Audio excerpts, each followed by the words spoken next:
Hello everybody, it's Mike. Welcome back to the channel and happy Labor Day weekend. And I am doing some manual labor in working on a layout build. So let's go in the garage here and check out what I have going on so far.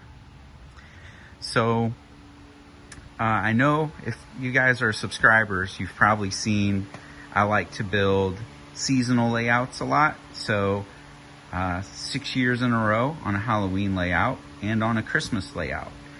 And in the process of those builds, I've been learning a lot about what I like and what I don't like. And one of the challenges early on was when I started an O in 2017, I took two of my N-scale 4x8 sections down from my training room in the basement and use them as a O-gauge tabletop to start seeing if I enjoyed running O-scale trains. Because obviously getting used to a third rail in the middle after being an HO and N, I enjoyed playing with my grandpa's trains and, they're more toy-like. And I wasn't sure how I would feel about it, but I ended up liking it, and I built that 8x8 layout into my main layout up here for my first couple years. And you can go back in my videos and see when I would change it over to Halloween. It looked different every year, and it looked like a big piece of furniture. And at the time, that was fine because I had a side-by-side parked in here, and I could extend that layout all the way 8 foot from the wall and still have room to park my side-by-side. But things changed. Christian and I built our layout down in the training room, and we tore down the Halloween layout and then built it a different style, sort of almost where that exact workbench is. And it was really difficult to work on the backs. It was 5 foot deep, and I had to climb up on the table to work on the back of it. And then we took it down and moved it into the front room for Christmas.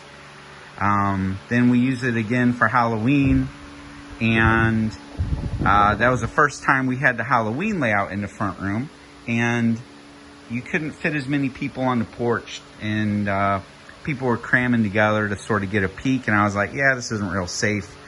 So I decided to bring it back into the garage this year. I know, big, long backstory. And I did learn something in doing my extension on the layout in the training room when I used some shelving, metal shelving underneath as, part of the bracing, that was like awesome because it was super solid and gave me storage underneath. So I was like, maybe I should look at using some shelving units for a layout for Halloween and for the upcoming Christmas season. So I went to Menards, went to Lowe's, and went to Home Depot to see what was out there. And I landed on this from Menards for many reasons. First of all, you can build whatever you want a la carte when it comes to your structure, your shelving unit. Your sides were offered in 36 foot or 36 inch tall, 6 foot tall, and 8 foot tall. And obviously for a correct height or a workable height, so kids could still see it and I could get under it to work on it, I chose the 36 inch side brackets. Then your shelving pieces themselves, where your shelving would normally sit, was offered in 4 foot length, 6 foot length, or 8 foot length. And I went with, for this build, I went with 6 pieces of 6 foot. So right now this base is 30 inches wide by 12 foot long. And I bought an extra few sides here and they're pre-cut shelves because I do want to have a spot to store stuff underneath once I get going on it, so I don't have stuff sitting out everywhere. Also, one thing I really like about this selection is it is super solid. It is metal, and I don't have any extra bracing in this thing. I can't shake it. I mean, yeah, if I could scoot it if I push it hard enough, but it will not move on its own. So the sides are really easy. They just go, there's a top piece and bottom piece that goes into the hole, and then you push it down, tap it in place with a mallet, tap it back out with a mallet. Really easy to use. If you wanted extra security, there's little pins that you can poke through here that lock it into place. I'm not going to worry about that because it's not going to move. Ultra lightweight, which is very cool. I mean, so many people I'm still seeing, you know, take the journey of a bunch of solid wood, and you know, I've really evolved into using foam with either 1x3s, 1x4s, and 1x6s, and this will be no exception. So this makes a great solution, not just for a Halloween layout, but for any layout. So whether Christian wants to build another top for slot cars, or we want to build something for, you know, you guys don't ever see this stuff, but we have cabinets full of post-war stuff because we are post-war fans too. So we could build a post-war replica layout. We could make it even 4x8 and take this base to train shows and take that top to train shows and set up buildings on it rather quickly. So this would make a great solution for those who maybe can't have a permanent layout all year round, but you know, like me, you won't put one up in your garage, or I could put this out on my back deck for a weekend if I wanted to and run some trains out there. I could take it to train shows, and if I didn't have all of this stuff over here in the way, I could actually go buy 4 more of these and make a giant modular layout. But for this build, this is going to be a walk around, and I haven't decided I will make it 5x12 or 5x14 or 4x16. That's what I will choose and figure out today. And then the other piece of it is, recently I built this top shelf on top of my workbench to store layout tops. Originally I was going to store them underneath my layout downstairs, but it's just so much work to get them up and down the steps in the train room with all the trains on the wall. I don't want to risk knocking into anything either. So I need to sell some of my trains and free up the space and move this RC stuff maybe to the storage unit with some of the other train stuff. The other thought process I have is, because Christian really wants a slot car track, like big slot car, Carrera, scale electric size, you know, 132 or whatever. I bought 2 hoists that will hold 100 pounds each.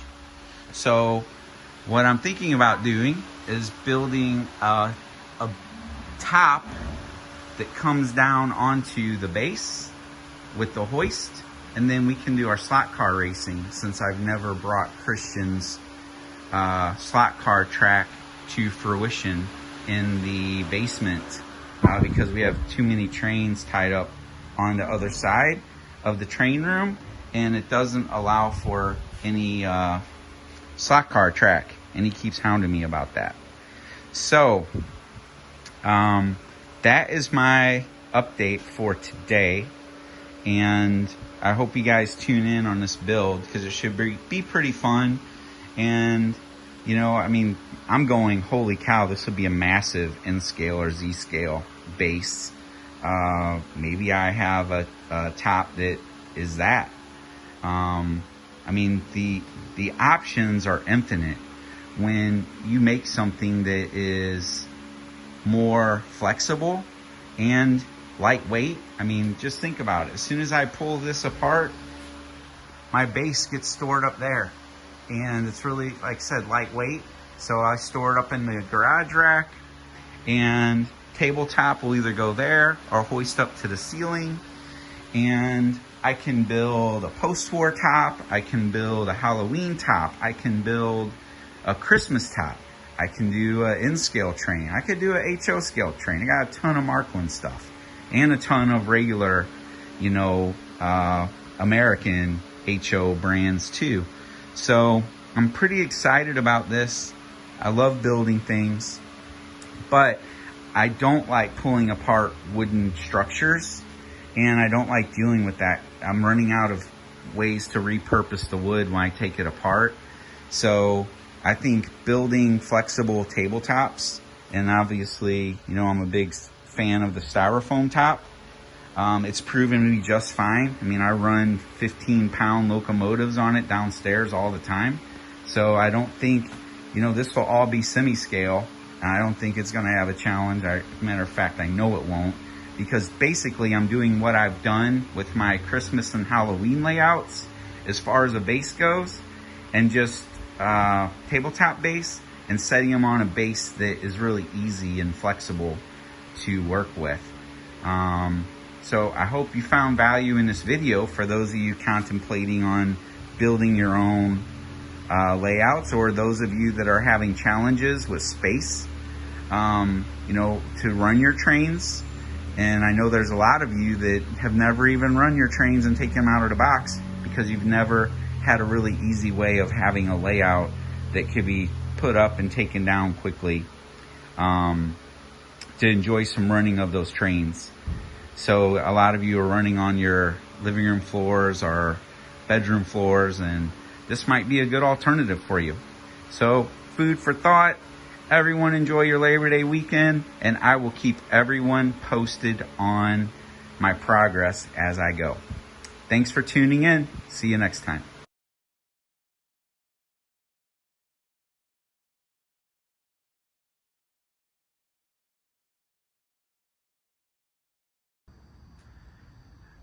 All right, so this is the progress so far.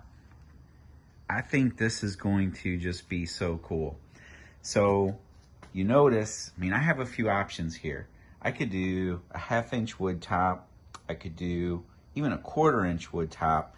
Because if you notice my framework here, you know, I have, you know, 1x6s turned on their side.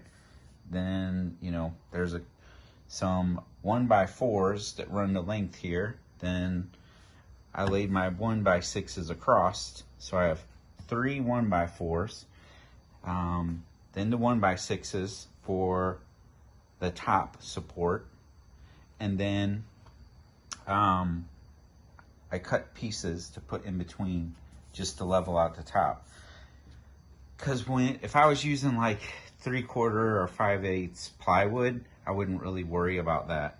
But I do prefer to spend the money to do 1x6s than 2x4s, because this is a totally level, flat top. There's no crowns really to deal with or anything like that like you do in a 2x4. And you know, you will see the train will run perfectly flat across this. And the other purpose was, you know, once I adhere the 1-inch foam top, I think I'm only do 1-inch this time. You guys know I've always been doing 2-inch foam tops, but I think I've got this one figured where I can make a 1-inch foam top work. This is super sturdy. I've put in a shelf down here, and I mean, the table won't budge, period. Which is really cool. I had to shim up the legs here because obviously I have about a 1-inch drop almost in 12 feet span as we come to the front of my garage from the back of the garage. So you'll see I shimmed up the legs down there, and we are in the perfectly level business here in the Lovasco household. So we're doing pretty good there. And then we go this way, we are looking good here. Let me pull this top up, and there's the framework under there. So this side is ready for the top to be attached. And here's the brake in the action right here. So you can see that's where this 7.5 foot section and this 8 foot section meet. And as promised, I did leave it so it's light enough weight that I can lift it and hoist it to the ceiling or put it up on top of there when I'm finished. And then I purposely made this section 8 foot wide so that I could put this in the front room for our Christmas display. I'm really excited about what possibilities this opens up for future layouts. And I left these hanging over because if I decided I wanted to do a modular layout and build a big rectangle, I probably would only want this about 36 inches wide because I'm not that tall of a guy, and it's hard for me to reach all the way over to the 4 foot width that this is if I were to put this up against the wall. So I left it flexible enough that I could cut off the overhang here and also the overhang on this side, which it's even. If I ever came to that and I wanted to build a modular layout, then now I have 2 pieces of my modular layout. So ultra flexible. And think of the shelving space that is under here. And if I wanted to make it more permanent and look like a piece of furniture, it would be so easy to finish it out. As you can see, I already covered the top frame with some of my structure here. So that is the update on my Halloween layout table build. And I'm so excited that it's gotten underway. So I hope everyone enjoyed my videos. And I know it's not always about running some trains or building some landscape or collecting trains. There's also the aspect of trying out some different ways to build a layout. So I will talk to you all next time. Thanks for tuning in.